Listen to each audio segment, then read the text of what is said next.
Good morning and welcome to autumn here in the UK. No, And great. welcome to the final jump discussion of this series. And this week we're talking about ever wondered how easy it would be to do permanent contract work in America. Um, so I've looked at the States quite a lot. I've never actually worked in the States, some of the businesses that I've worked in, but I've looked in the States a lot. And recently I've taken a lot of clients into the States and had them work into the States. And to give you an idea how big the US market is, it's the biggest recruitment market in the world. In 2023, it was worth $218 billion. The global market is worth 593. The UK is the third biggest market at 43 billion. So you can see the size of the the US market from there. In 2022, the annual temp and contract market grew by 15 million to 186 million. And according to the American Staffing Association, there are 27,000 recruitment agencies in the US. However, according to the BIS, there are only 11,000. So depending on who you're talking to is what's going on. There are 265,000 people employed in the recruitment market in the US, mainly California, New York, and Texas.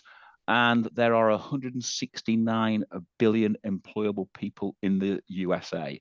So compared to the UK, there are 30,000 to 39,000 recruitment agencies. There's 200,000 people employed, so almost a similar amount employed.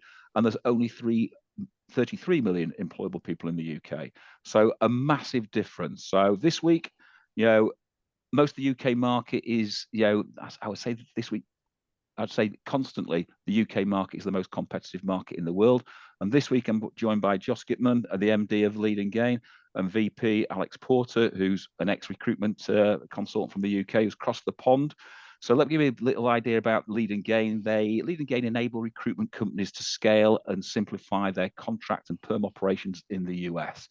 They are a US-based employment agent of record servicing international recruitment companies.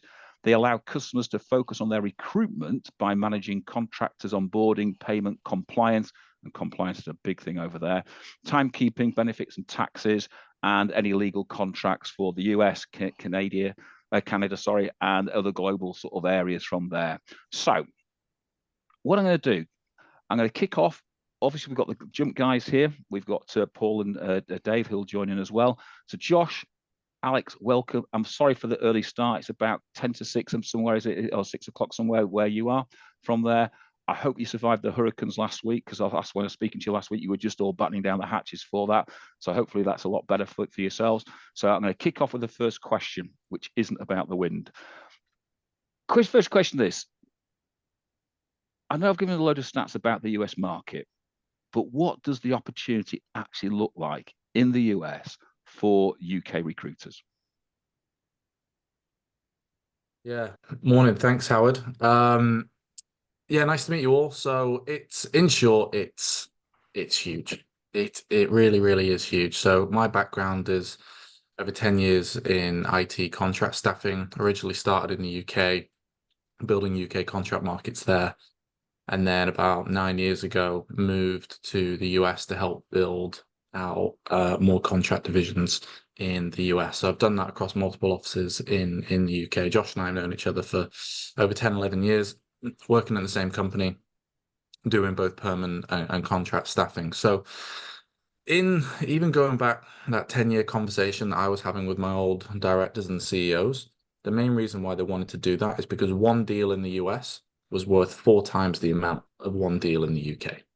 So if you could pick up your really good UK recruiters, move them to the US, just get them doing exactly the same thing that they've been doing in the UK, the revenue that they could bring in would be 4 times the amount. And Howard's obviously talked about his statistics there. We've got some stats here as well. So you've got about 33,000 recruitment agencies, whatever it was in the UK, but 70 million people. You've got 27,000 recruitment agencies in the US, but 360 million people. So I came from a market doing like the Yorkshire market, where I'm placing Leeds contractors in Leeds and I'm fighting against 6, 7, 8, 9, 10 other recruitment agencies for the same job. You come to the US, your competition is internal recruitment. Your competition is the talent acquisition team. Yeah, there are obviously other agencies out there. but the scale and the size of what you can achieve in the US is so vast. And I know over these last 10 years, the UK market has shrunk considerably. I believe average fees now are more about £10,000 per fee. 10 to 15%. Where in the US, you're looking at 25 to 35%. You're looking at 25 to $30,000 per fee. So the scale and size is huge. Josh, your view, because you're obviously American through and through. What's your view of the market in America compared to the market in the UK? Yeah, thanks, Howard. And you hit the nail on the head. I think I'm the only American on this panel today. But my background, I don't have the luxury of having done both the UK and the US from a staffing standpoint. But having done just the US, I think Alec hit the nail on the head. Your biggest competition is not typically other third-party recruiters. It's not other agency recruiters. It's internal recruitment. Occasionally, you run into some competition with other recruiters. Typically, those recruiters are coming from larger agencies where they're generalists. Think Randstad's or other large firms of that like, where maybe they have a specialist group, but you're still working with one of the big boys. So in the States, you find that a lot of it is relationship driven. And if you're getting good relationships with hiring managers, 9 times out of 10, they're going to prefer to work with somebody they know, they trust, who can actually give them a little bit more hand holding and walk them through the process. And it's a little bit more of a relationship. So, yeah, the opportunity is huge out here. The competition is way less saturated. Just looking at the fact that per capita, there are far less specialist recruitment agencies serving the same markets. Doesn't need to be IT. We over here at Leading Gain, we have customers who are in pharmaceuticals, biotech, legal recruitment, engineering, construction, IT. It's the same across all industries. This isn't industry specific. You're finding the same trends across lots of different sectors in the US, much less saturated, much less competition and higher fees. So one of the questions I get asked all the time, because I've got clients who are either already in the US or already moving across or want to move across the US, do you need to set up then a US entity to operate in the US, or what's the easiest way of operating in the US? Alec, you can take that one. So short answer is no. You do not need to set up a US entity to get operating in the US. And the typical transition of a UK firm starting to operate in the US is they will be using their UK entity and they will just be engaging with the customer. Now, when it comes to perm recruitment, perm's really simple. You're just getting a simple terms of business signed with an end customer, and they're just sending you a one-off transaction fee. And it's very easy. Contract is obviously that recurring invoicing, weekly invoicing, that flow of cash is coming on a more regular, consistent basis. But for the vast majority of UK firms starting out, you do not need to have a US entity. Now, jumping into the compliance, it can get a little bit more complicated on things. That's where an EOR like ourselves would come in. So we would be able to onboard your contractors. There's different onboarding types in the US, which we'll touch on shortly. But one of the common ones is what we call a W-2 model. So that's where they're fully employed. That's where the contractor wants to be an employee, have their benefits. So that is where they would fall under as an employee of Leading Gain. And obviously we are then a US entity to be able to do that. The downsides of not having a US entity in the US as a recruitment business is you will eventually come across a client that says, can you send us your articles of incorporation, your W-9? If you're not a US entity, you can't send them that. And in some circumstances, those end clients may say, look, we can only engage with US businesses. We're not going to be able to work with you. Now, there is no real rule of thumb as to when that comes across. We've had clients that have been operating for 18 months and they've never been asked that. And unfortunately, we've had clients, their first 2 jobs that they pulled, they got asked that right away. So there is no real kind of general rule of thumb. It's just kind of the flip of a coin. And then the final thing, if you do get a US entity, you can then get business insurance to protect yourself. So a couple things to think about there when you're making the decisions. You can do it absolutely fine. You may come across a client that requires you to be an entity. and then you get those extra business insurances as well. Alec, Yeah. sorry, I beg your pardon, you first. So if you're working with smaller companies, if your customers are 10 to 300 or 500 person companies, you're probably not going to come into these same restrictions. But then when you're going for your larger enterprise customers, they're going to have more strict onboarding processes where, like Alex said, they're going to ask for your US articles of incorporation or certificates of formation showing that you're registered in the US. They're going to ask for your insurance documents on US paper from US insurers. Yes, you can get global policies from a UK insurer or global insurer that covers global incidents, but US customers tend to have more strict onboarding and compliance regulations where they want to see it on what's called an accord form. And an accord form is basically the US template of how insurances are proven to another entity. So you get an accord form. It says, I have general liability at $1 million. I have professional liability at $1 million. I have workers' comp. And if you don't have a US accord form, it's going to be a roadblock. And again, it won't happen. It might not happen the first time. It might not happen with your second customer, but it's something that is coming eventually. So you can definitely operate without setting up a US entity, but you may hit some roadblocks as you're trying to land larger accounts. And just to pick up on this point, Alec, you were talking earlier, obviously, about you don't need an American entity. Obviously, terms and conditions here in the UK will be governed by English law, English and Welsh law typically, or in Scotland, Scottish law. Surely that would create an issue if you were issuing terms from the UK to a US client, because obviously US law presumably is going to apply, or if you try to apply UK law in the US, you're certainly going to have an issue, I would have thought. Yeah, so that's a really good point. There are a lot of issues working on UK contracts in the US. Some of it might not be applicable, some of it might not be enforceable, some might not be upheld. So you really want to get a US attorney to either look over your UK contracts to bring over the clauses onto a US agreement or start from scratch. Starting from scratch is usually cheaper and quicker. Any UK attorney who's done commercials for other staffing agencies will know what they're looking for. Like Alex said before, it's very transactional to do permanent placements. Those terms of businesses can typically get mirrored in the US fairly easily. It can be 1 or 2 pages. It's going over payment terms, duties, responsibilities, rights. You're going to want to make sure that the contract is governed within the US and the jurisdiction is in the US. So this contract is under Pennsylvania Commonwealth law.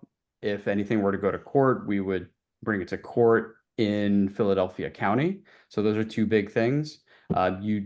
US customers are not going to want to fly to the UK if they have to go to court. They're going to immediately reject that. So you're going to want to make sure that the contract is governed by state law and the jurisdiction of where any types of arguments are held is in the US as well.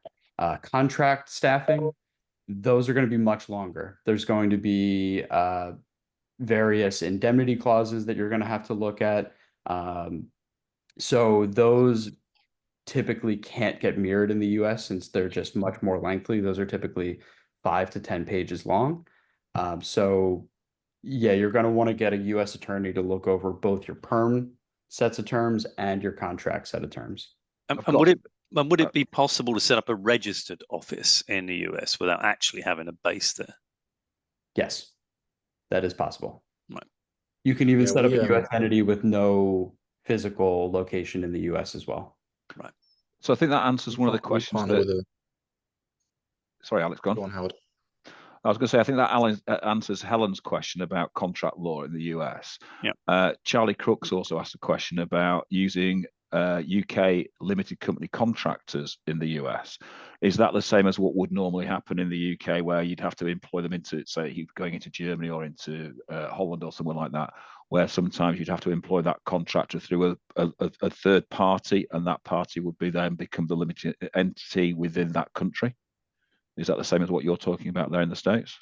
So pinpointing on that piece, if you're using foreign labor for US based engagements for contractors, perfectly fine. You can subcontract a US end customer. The subcontractor would be a UK entity. The labor is being performed by a UK resident or a UK citizen. That's perfectly fine. In fact, a lot of US customers are outsourcing their labor to South America, India, Pakistan, Eastern Europe, where the labor is cheaper. They're engaging directly with foreign entities. The labor is being performed by foreign nationals, and it's a very effective and risk-averse way to handle subcontracted labor with or without a recruitment firm in the middle. It's all perfectly fine, and it's very commonplace in the States. In fact, over here, a lot of our staffing agencies are looking at foreign labor, especially in South America, because it's cheaper. They speak fluent English. They're in the same time zones as the US, and it's extremely common. Our fastest growing area of our business is onboarding Brazilian contractors for US end customers. So I've got another questions coming in from Jamie and Helen again, but I'm going to come back to those questions because I think we can feed those into to later questions that we're asking on here. So the next question that we come up with, which happens all the time again when we're setting clients up to work in the US, what phases do an agencies go through to become operational in the US?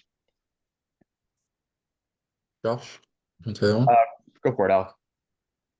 So typical thing is, it's like setting any market. It doesn't matter whether you're used to doing London and then all of a sudden you're going to start doing the northeast of England. You're going to go through your planning phases. You're going to be looking into business development research, who are your clients, what's the contractor base look like, what does the candidate base look like. So it's very, very similar. So they're going to be going through that kind of planning phase, yeah, where they're looking at all their different vendors, working with experts. One thing that we always really emphasize is work with staffing experts. In the US, there's a company for everything, right?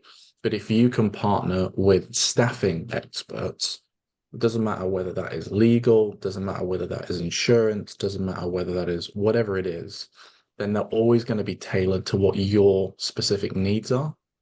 And we really emphasize that. So during that planning stage, try to partner with staffing experts when it comes to your vendors. Then you're ultimately going to be going through a launch, and you're just going to start to do your business development. You're going to start to build those client relationships. You're going to start to build that candidate network. And then once you've gone from that, you're then going to become fully operational. If things go well, hopefully you're going to be able to land and expand. You look at all the UK firms that start to come to the US 10, 15 years ago, they probably came with one or two individuals. Now they've got 10, 15 offices across the US. So we're seeing so many firms being able to do that, and they operate from their UK hub for 6 months. They've got their recruiters working US hours in a lot of cases, for them to be able to build that up. And then once they've got the revenue that they want, they can pick them up, move them to the US if they actually want to start to build physical offices there. So it's those kind of three: plan, launch, becoming operational, what I would say would be the three main phases that they would go through. Can I just ask a question here? I mean, in terms of, Howard was identifying just how vast the American market was, and you guys have reinforced that point. I attended a conference quite recently about the same subject, and the advice given was decide on which states in America you want to kick off in. Don't say you want to work in America because it's just too big. So how would you react to that comment? 100%. I did some research on our existing client base a few months ago. I'd say about 90% of our clients are up year on year with the amount of contractors that they've onboarded. And if we do a little bit of a deep dive into them, they've generally got the same strategy, which is they're very specific in what they do, they're niche in what they do, but they're very targeted in where they're doing their business. In some cases, it might be one state. In some cases, it might be one city, right? If you think about the amount of business in Manhattan compared to the northeast of England, it probably trumps it by a huge, huge amount. So it's just having the right strategy. The ones that maybe haven't necessarily grown, I think they're just trying to bite off a little bit more than they can chew. They're chasing job leads in Connecticut and then in the afternoon, they're chasing job leads in California. And then the next day, they're chasing job leads in Dallas. And it's just a bit spread about. You want to become that big fish in that small pond initially, and then look to grow. So I personally have a few general rules, which is look for the smaller to medium-sized businesses, regardless of your industry, what you're doing. If you can get in with those SME businesses first, and they're not necessarily in downtown Manhattan, downtown Atlanta, downtown Boston. They're in Ohio, they're in Pennsylvania, they're in the outskirts of Chicago and Illinois. So I know a lot of businesses that like to focus on that because it's easier to get through the red tape. There's less procurement teams. You can speak directly with the hiring manager. US Americans want to build relationships. Okay, they really, really do love having those relationships. And once you get in with a customer, if you look after them, they're not really going to leave you. So yeah, there's some really good general strategies out there that I would say. I think if you just want to start dominating Citibank and Bank of America in downtown Manhattan on day one, probably going to struggle a little bit. Can I ask a question? I'm sorry. No, go on, Dave. I was going to say, you made on the point earlier on that some companies start off by having a few employees working US hours in the UK, and then when it's appropriate, they transfer over. In the early days then, would it be your advice that if you're thinking of going into the US with that model, that you look for your own staff, people who would be prepared to make that move? Yes. So yeah, everyone I've ever seen be successful, they've picked up their best billers and they've moved them to the US. Yeah, without a doubt. Okay. Yeah, I have to echo that. We've had some customers who, over here at Leading Game, we don't just onboard contractors, we do internal employee onboarding for our customers. If typical use case of that is exactly what we're talking about now, where you've got a London office, 10, 50 heads, whatever it might be. You say, hey, I want to get a remote recruiter in the US.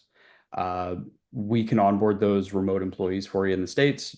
We do that because these customers don't have a US entity. They can't provide payroll if you don't have a US entity. So we need to onboard those employees. The ones that are most successful typically have at least one of their internal staff over here who has experience working for them already, supervising and managing those recruiters. Where if you're just building an office from scratch in the States, you can't carry your company culture, you can't carry your work ethic.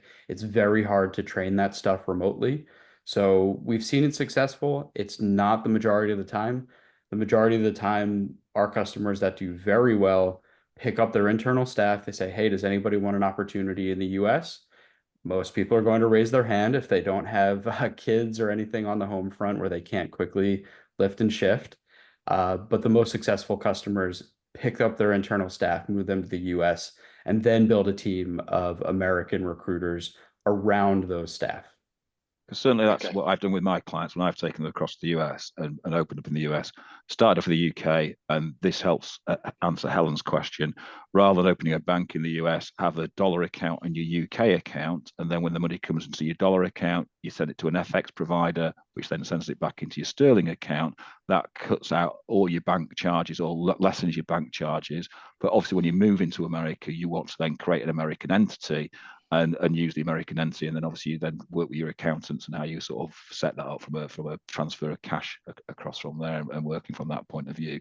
So I think it's important that you've got to start to think that if you start from the UK, everything can be UK based, get an American contract sorted out. But once you get to America, I think American entity is absolutely fine, including your bank account and working from there. One of the big questions that we get asked is what's the difference between the UK and US recruitment? Yeah, when it comes to just the normal process and normal functions. Well, this could be a whole webinar in itself. I'll talk about personal experience. I got very, very flustered when I moved from London to New York. I spent the first 6 weeks being told that this is different and that is different and this is different and that is different, right?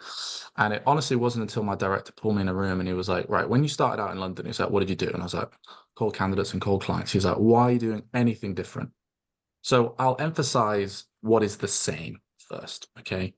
Calling candidates and calling clients, qualifying candidates for jobs, doing business development, pulling jobs is exactly the same. Okay, it's exactly the same. However, there are some smaller details that are different. So if you think about from a contractor perspective, in the UK, you're looking, you got IR35, you got all the headaches that that brings in. Here's some good news for everyone on the call. IR35 does not exist in the US. Okay. If you remember what contract recruitment was like in the UK prior to IR35, yeah, that's how it's celebrating. It is like that. In the US, the onboarding type is all on the worker. So you are literally saying to them, hey, John, what rate are you looking for? I'm looking for $100 an hour. There's a difference. It's hourly, not daily. How do you want to be onboarded?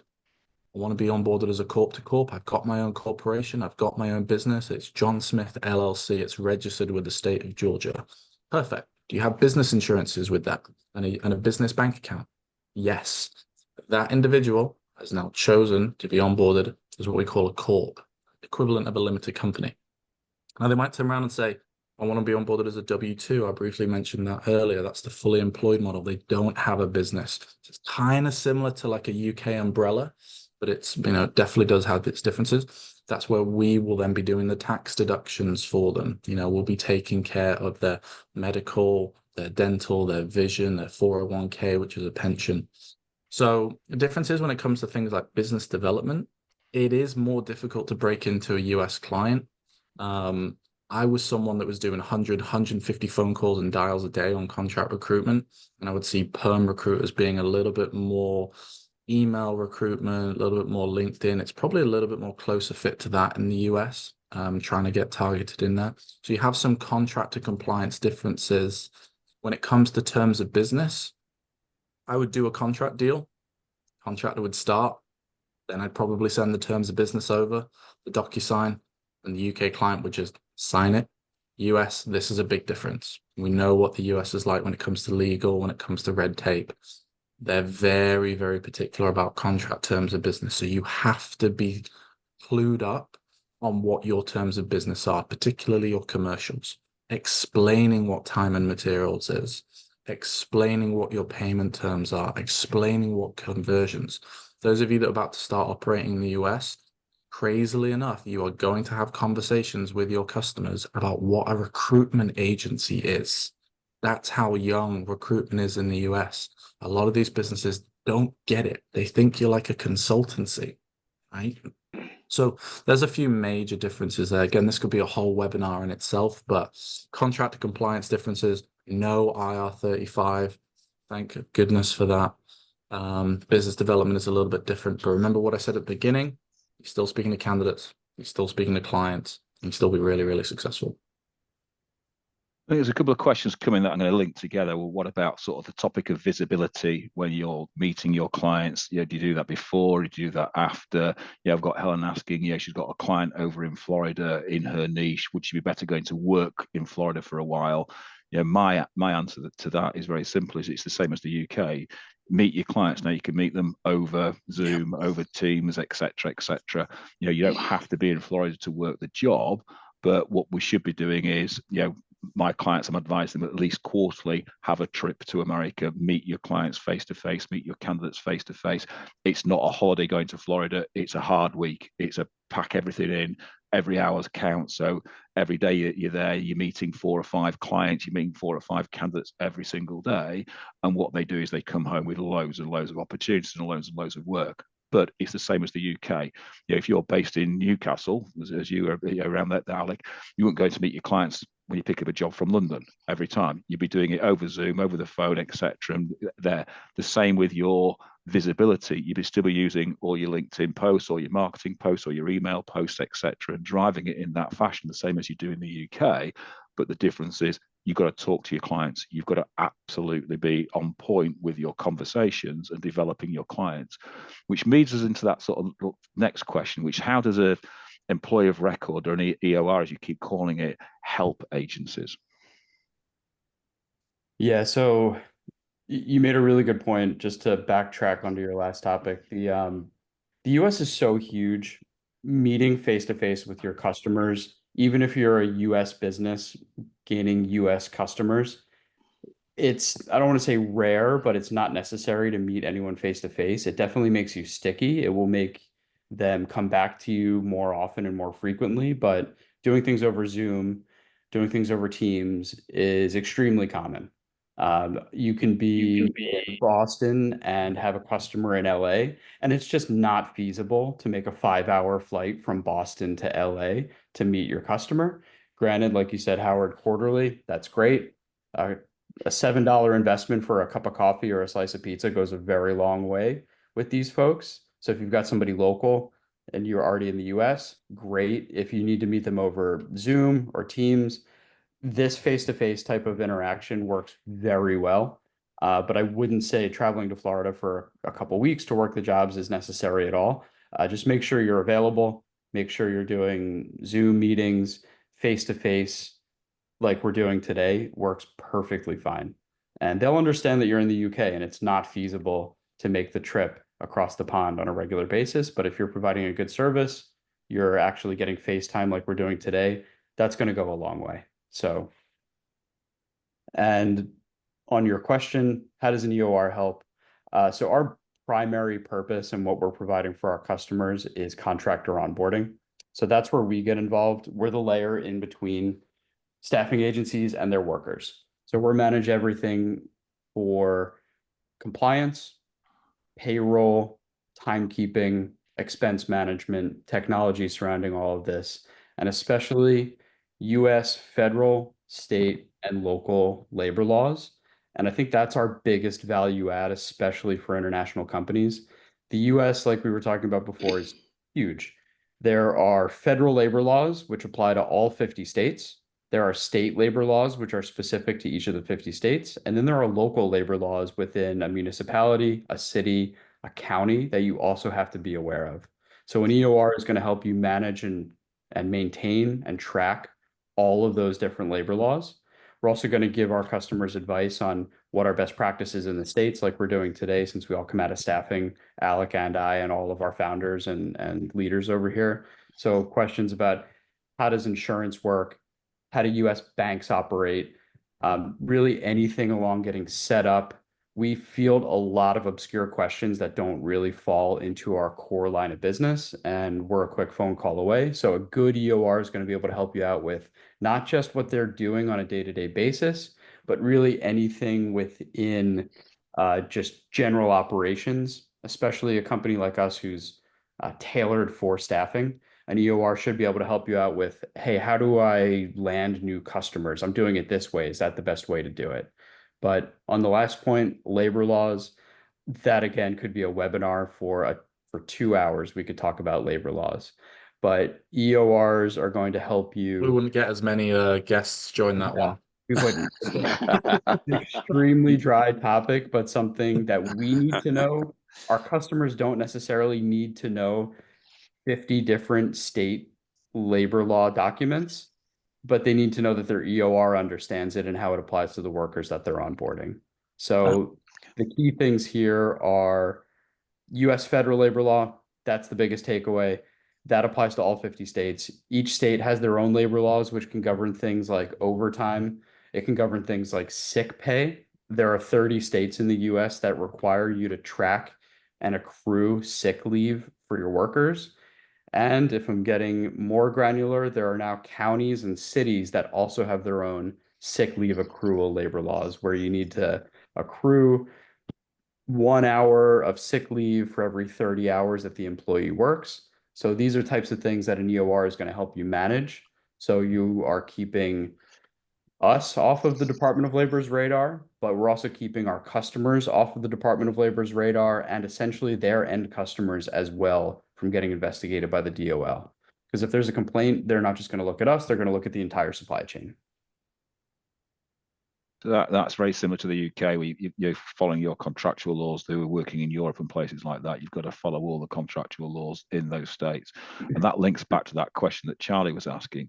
If we're supplying a UK limited contractor that would be working via our, so we'd be contract with him to supply with you, the same laws apply, don't they? So whether it's a contract, you've got to sort of Not necessarily.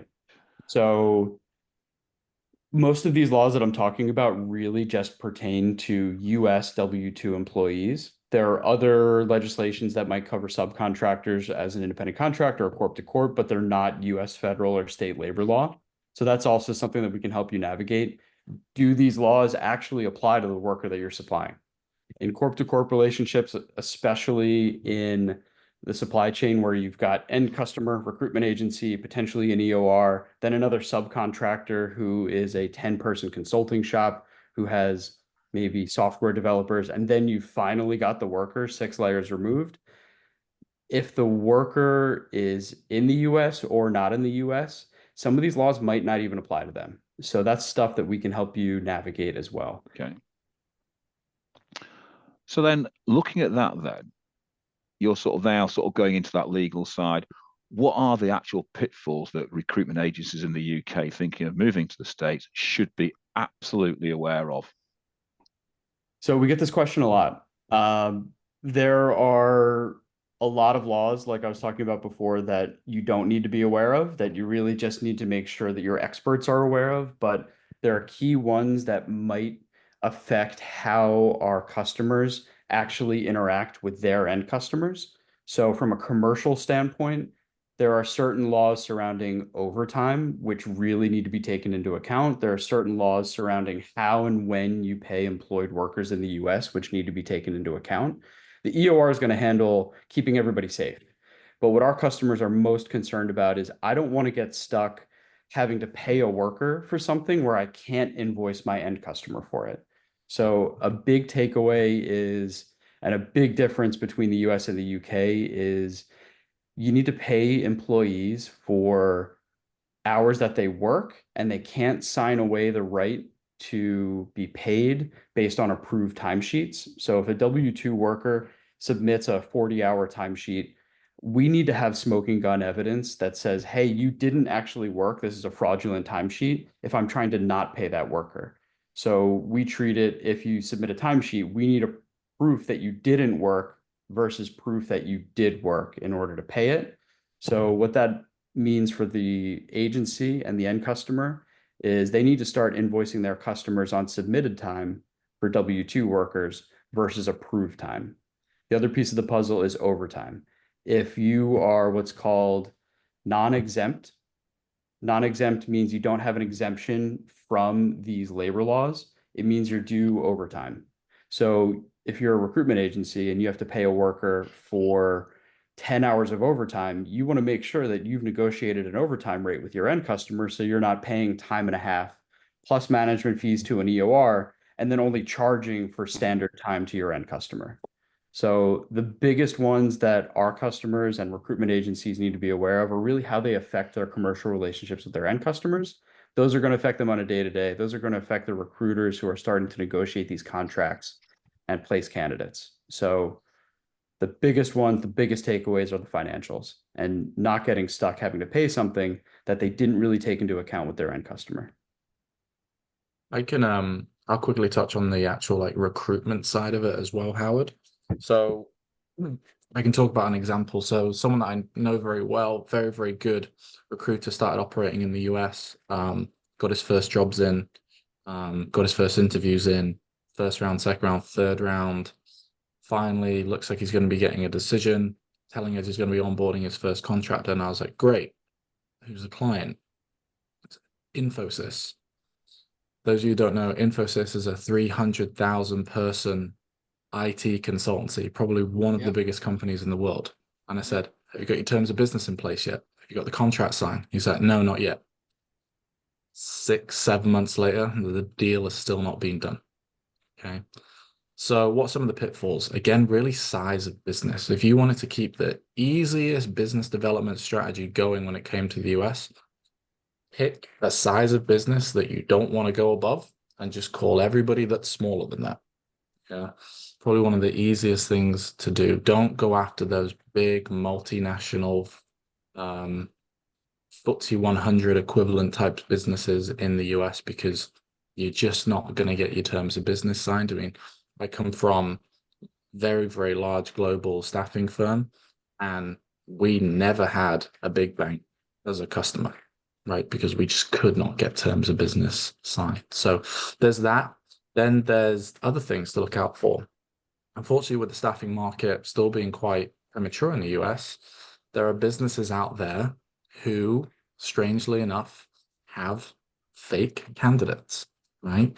So these companies will be providing you resumes. When you're posting your jobs, you'll be having people apply coming from quote unquote, recruitment businesses, these consultancies that employ a lot of these typically like offshore type of labor. So there's things like that to be aware of. Like I've heard stories where there's been a video interview on a Friday. And the person that showed up to work on a Monday was a different person. Okay. So there are things like that in the US to be aware of. That's where you really want to have great relationships with networking people, recruitment networks like this, so they can give you the advice or speak to, other business owners that have operated in the US and ask them what tripped them up. Try to get as much advice, try to get as much information as possible so that you're not spending 3-6 months before you then kind of have to discover it for yourself. And on Alex's point, it's not that you can't land these large enterprise accounts. It's that if you're starting out, you don't want to go 6 months with zero revenue while you're working on these large accounts. Yeah. You need to get some small accounts under your belt, work on these larger MSAs in the background. So you're not sitting on zero revenue for 1-2 quarters while you're waiting on that IBM contract to land. One other thing that we see a lot of green US recruiters fall into is government contracting. They'll say, oh, there's 50 jobs with the Department of Defense. This seems like an easy win. It is not an easy win landing government contracts, even if you're going into a sub vendor or a prime vendor, as they're called in the States, the company that actually holds the government paper. There's a lot of red tape.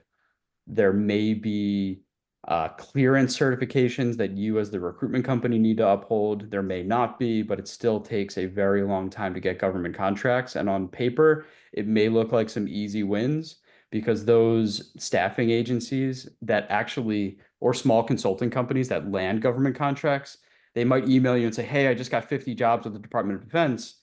You might be sending resumes into the abyss because this consulting firm is sending resumes to the contracting office at the Department of Defense for a base in the middle of farmland in New Jersey.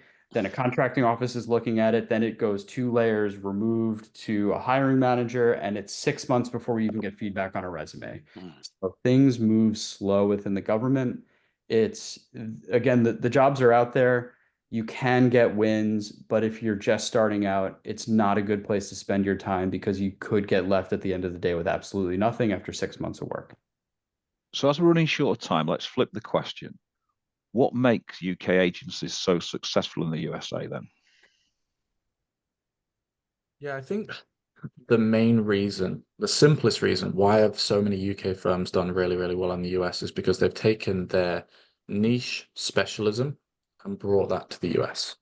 Right, 10, 15, 20 years ago, recruitment almost was non-existent in the US. Recruitment in the US typically is a high street generalist, right? US recruitment companies will hire cleaners, gardeners, IT professionals, engineers, construction workers for one business, right? And that's fine. In some cases, that can work. But then when you bring in a firm that is niche, specialized, knows all the best candidates in certain regions, and then they're talking to the hiring managers and going, I can get you resumes in 20 minutes. Like, I don't need to find people. I'm sending you the people that I already know. That is really what's kind of elevated recruitment in the US. And if you look at all those successful businesses, they've just taken that British model. Like if you are a Milton Keynes recruiter and you're knowing all the people in that area and you bring that to the States, that's really what's gonna set people over the edge. So there's just that, niche mentality. And then the next is just being really focused. And whatever your plan is, again, it doesn't matter whether it's IT, renewables, construction, whatever your plan is, you've got that clear strategy in place. You've identified the best candidates, you've identified the businesses to go after, and then you just focus on that and you keep working away. It does kind of baffle me when I speak to some agencies, and 1 week they're an IT recruiter, and then 2 weeks later they're doing energy, and then the week after that someone told them that renewables is becoming really big, and they're kind of flip-flopping around. So whatever your strategy is, I say just follow through on that and stick to that. And that's really where we see these firms exploding, certainly this year, and it's supposed to be a down market in onboarding their contractors. But so many firms are being really, really successful because of that. I've got to admit, every client that I've got that's working in the States are absolute niche market specialists. That no generalists, they are all niche market specialists, and they've all done exactly what we talked about early on. Rather than going into the USA, they've gone into small, localized areas. And I think the English are very poor at this, because we look at a map and we look at the UK on the map, and then we look at the US and say it doesn't look that much bigger than the US, when actually the map, or most atlases are fudged a little bit to make it look a little bit more normal. And the US, as you said, from New York to Florida to LA is a 5-hour flight. That's like flying from here to Cyprus. So that's what from John O'Groats to Land's End, there is 6 miles of difference between the top of Florida and the bottom of Florida. Yeah. Well, that's is there a chance of one quick last question? Because Yeah, we've spoken a lot about elections across the world. Obviously, the election in 33 days. Does the outcome of the election, in your opinion, for the next few years make any difference at all, whoever wins, to the recruitment market? So hot topic. In short, no.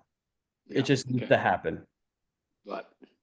Win or lose either side, we just need to get through November. This happens every 4 years. Things slow down before an election. It's the uncertainty that's the market killer. It's not who's actually going to sit in the seat. Even once they sit in the seat, legislation takes a long time to pass. There aren't going to be immediate changes. People just want to know what's coming. So as soon as the uncertainty clears, things tend to pick up. It happens like clockwork every 4 years. So we just need to get through November and we're good. 100%. I arrived in 2016, election year. 2017, huge year. 2020, okay, it was an anomaly year because of COVID. 2021, huge year. Just needs to get over. And once it's done. That's important just to hear that for the people on the call who may be thinking, is now the right time, or do I wait, or do I wait, or do I wait? Yep. No. So one very quick question before we go. We've talked a lot about contracts. The one quick question is, you as an EOR, can you advise on perm and exec recruitment? Yeah, I mean, we have experience in all of these areas. Granted, it's not our core focus of our business, but like we were saying before, everybody at Lead and Gain comes out of staffing. So I come out of staffing, over a decade of experience. Alec does as well. My other co-founder, Miranda, she comes out of staffing from the compliance and back office standpoint. So yeah, we have a lot of experience in a lot of different areas, and perm, executive search, all things that we can advise on. Brilliant. Alex, Josh, thank you for getting up so early. It's been much appreciated. Thank you, guys. Thank you. Thank you. Ladies and gentlemen, I hope you've learned an awful lot. As always, when we do these type of webinars, we always pick up things that have changed and things that are sort of you need to be aware of when you're sort of moving into sort of different areas of the marketplace, different countries, etc. If anyone wants to reach out to Alex or Josh, then either drop me a line and I will connect you gladly. From there, or go onto our website, and under our partners you'll find Lead and Games and a link to their website from there. Next week we are not doing a webinar next week because we're at the Recruitment Expo. So if you're at the Expo, please feel free to drop us a line if you want to meet up and have a chat with us. If not, just bump into us and have a conversation. I'm sure Paul will be happy to buy anybody a coffee from there. And that just leaves to say again, Alex, Josh, thank you very much for your time. It's been much appreciated, a very enlightening webinar, and we look forward to seeing you all again in the future. Thank you, everybody. Take care. Thank you, Josh. Thanks, Alec. Bye-bye.